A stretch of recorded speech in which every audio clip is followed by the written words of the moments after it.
Good day! On this video I will show you how to remove the B pillar on our car.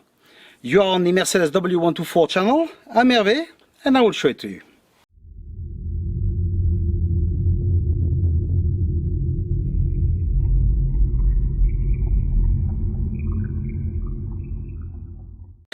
To complete this job we will need a star screwdriver, a spanner of 17, and if you got a fine flat screwdriver that will be as well fantastic.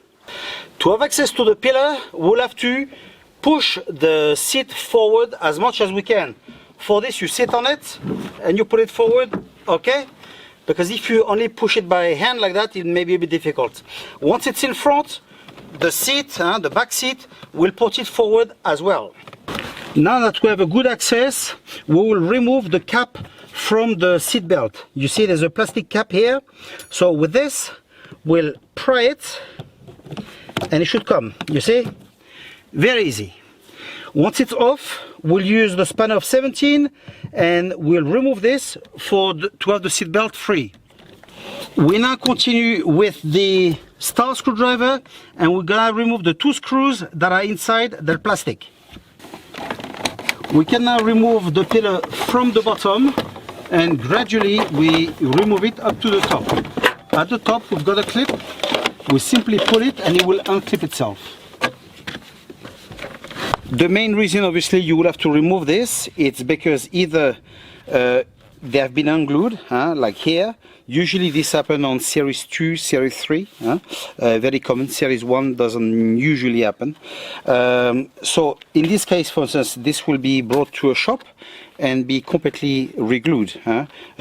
This will be changed, in fact, completely. Or if you want to change the color, stuff like that. As well, it's possible that you want to remove it because you got a problem with the seat belt. For instance, they stuck, stuff like that, or you want to remove the seat belt completely, clean them nicely, so like that they can slide properly after.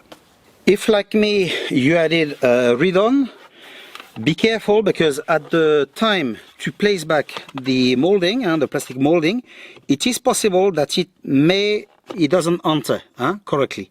Why? Because this is new, this is a bit thicker and basically it will be a bit hard to get in. Okay, so at the time of mounting it, if you place this first and after you place this you may break it.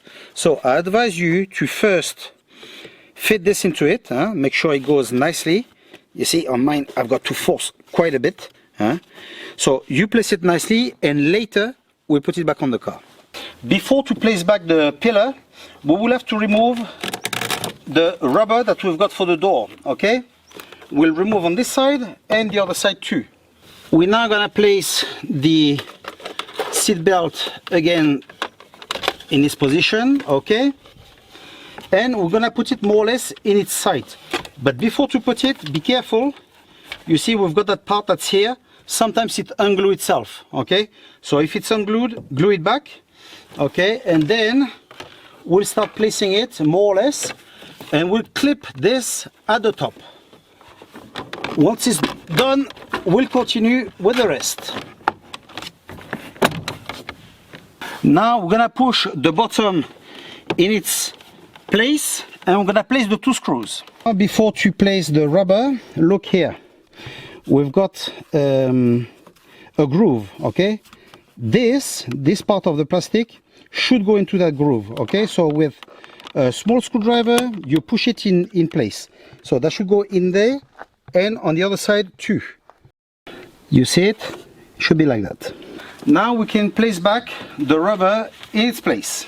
Once done, we simply reattach the seat belt and that will be done. Don't forget to place the little clip, plastic clip on top of it, and done.